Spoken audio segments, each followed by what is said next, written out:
Inilah Injil suci menurut Yohanes. Di rumah ibadat di Kapernaum, orang banyak berkata kepada Yesus, "Tanda apakah yang Engkau perbuat supaya kami dapat melihatnya dan percaya kepadamu? Pekerjaan apakah yang Engkau lakukan? Nenek moyang kami telah makan mana di padang gurun, seperti ada tertulis, mereka diberinya makan roti dari surga." Maka kata Yesus kepada mereka, "Aku berkata kepadamu, sesungguhnya bukan Musa yang memberi kamu roti yang benar dari surga, melainkan Bapa-Kulah yang memberi kamu roti yang benar dari surga. Karena roti yang dari Allah ialah roti yang turun dari surga dan yang memberi hidup kepada dunia." Maka kata mereka kepadanya, "Tuhan, berikanlah kami roti itu senantiasa." Kata Yesus kepada mereka, "Akulah roti hidup.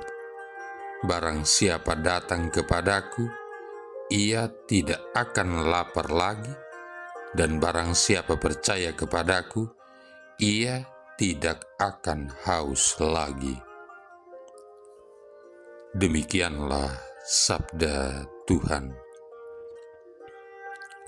Saudara-saudari yang terkasih, Yesus adalah roti kehidupan. Ia adalah makanan kita yang memenuhi setiap kebutuhan kita dan menyembuhkan setiap luka kita. Santo Stefanus yang kemartirannya kita baca dalam bacaan pertama hari ini dari Kisah Para Rasul bab 7 ayat 51 sampai bab 8 ayat 1a adalah contoh indah dari kebenaran ini.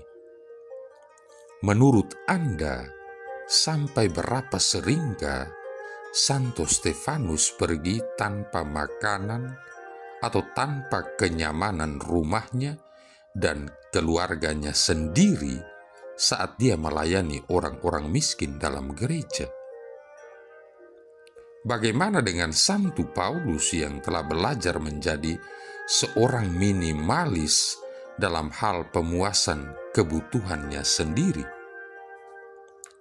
Bagaimana dengan Santo Fransiskus dari Assisi sebagai pewarta Injil keliling, baik di Italia maupun di tempat-tempat lain seperti di Tanah Suci? Bagaimana dengan Santo Fransiskus Saverius yang melanglang buana bertahun-tahun lamanya untuk mewartakan Injil Yesus Kristus? Bagaimana dengan Santa Teresa dari Kalkuta dan para anggota kongregasinya yang hidup melayani orang-orang paling kecil dan miskin di India dan di tempat-tempat lain? Kehidupan orang-orang kudus ini dan orang-orang kudus yang tidak disebutkan namanya memberikan kesaksian tentang apa artinya sukacita besar yang dapat dialami oleh orang-orang yang sudah berjumpa dan mengalami Yesus sebagai roti hidup.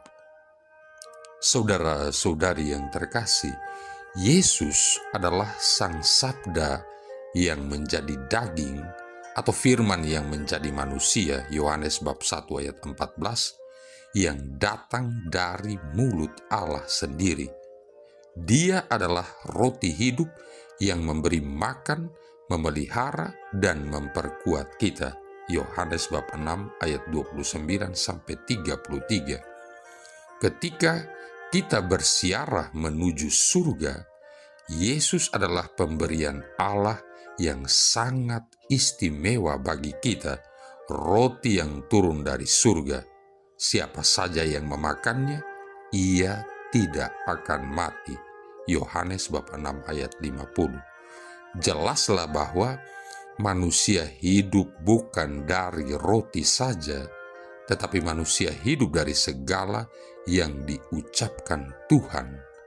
Ulangan bab 8 ayat 3. Betapa sering kita dapat melupakan segalanya yang telah dilakukan Allah bagi kita, padahal Dialah yang menyediakan segala sesuatu bagi kita dan melindungi kita. Sebagai roti kehidupan yang turun dari surga, Yesus selalu menanamkan dalam diri kita kuat kuasa Allah dan memampukan kita menunjukkan kasih dan belas kasih-Nya kepada setiap orang yang kita jumpai. Inilah yang kita terima saat kita menyambut Yesus dalam Ekaristi. Kita mengkonsumsi tubuh dan darah-Nya, dan Ia memberikan kepada kita jiwa dan keilahian-Nya. Cara apa lagi yang lebih baik bagi Allah untuk memberikan hidup-Nya kepada kita? Marilah kita mengakui Yesus sebagai roti hidup kita yang sejati. Dia akan memenuhi kebutuhan-kebutuhan kita dan menyembuhkan luka-luka kita. Dia tidak akan menolak atau membuang siapapun. Ingatlah iman Santo Stefanus dan Santo Paulus di masa-masa awal gereja. Tanpa Yesus, mereka tidak dapat survive dari pencobaan-pencobaan yang mereka hadapi. Karena Yesus adalah roti hidup, maka kita dapat menggantungkan diri kita sepenuhnya kepada Yesus, ketimbang kepada sekedar kenyamanan-kenyamanan duniawi. Yesus adalah pemberian Allah bagi kita. Oleh karena itu, marilah kita membuka hati kita untuk mendengar Yesus berbicara kepada kita dalam doa, devosi, dalam misa kudus, dan dalam pembacaan serta permenungan sabdanya dalam kitab suci. Marilah kita turut ambil bagian dalam keilahian Allah. Saudara-saudari yang terkasih, Alkisah, sekelompok ilmuwan memutuskan bahwa manusia dapat hidup tanpa Allah.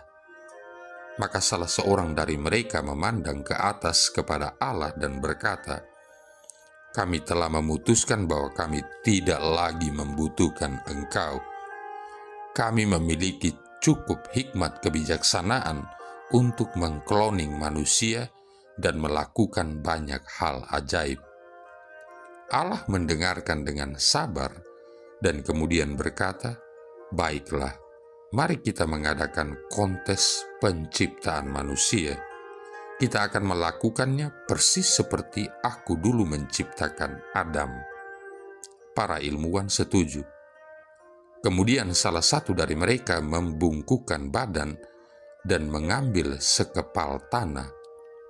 Allah memandang dia dan berkata, "Oh tidak, engkau harus membuat tanahmu sendiri." Saudara-saudari yang terkasih, pada zaman Yeremia, bangsa Israel hidup seakan-akan tidak lagi membutuhkan Tuhan.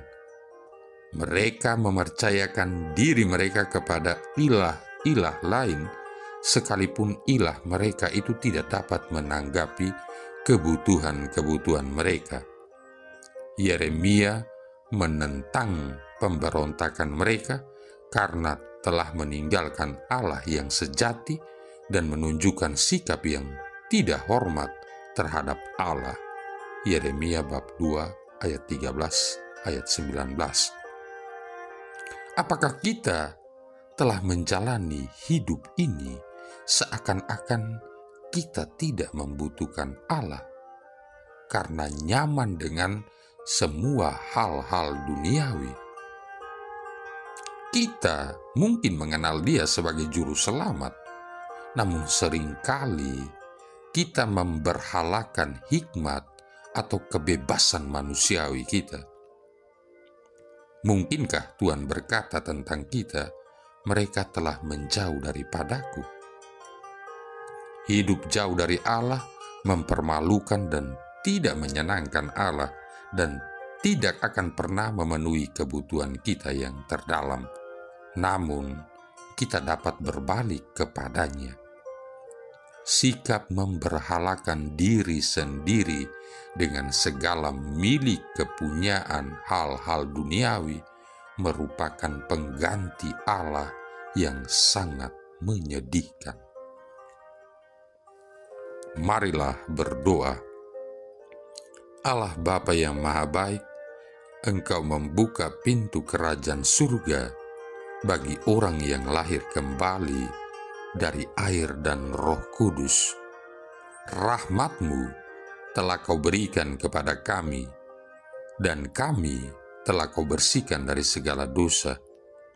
Semoga rahmat-Mu semakin melimpah dalam hati kami, agar kami layak menikmati janji-Mu.